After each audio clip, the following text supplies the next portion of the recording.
AI just passed the mechanical Turing test. In 1950, Alan Turing, the godfather of modern computer science, introduced the Turing test, a test that allows us humans to distinguish between a human and an artificial intelligence. Just imagine you have two doors in front of you.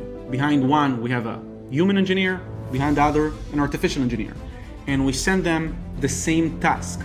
The Turing test says that when we're gonna look at the results, the outputs of both of them, we won't be able to distinguish between the human and the artificial engineer.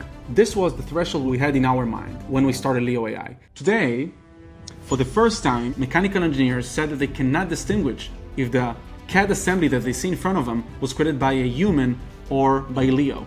A few months from now, a year from now, humans will be able to design full-blown manufacturing-ready products, from aerospace and defense systems to medical devices, maybe the fastest progress of innovation we've ever seen.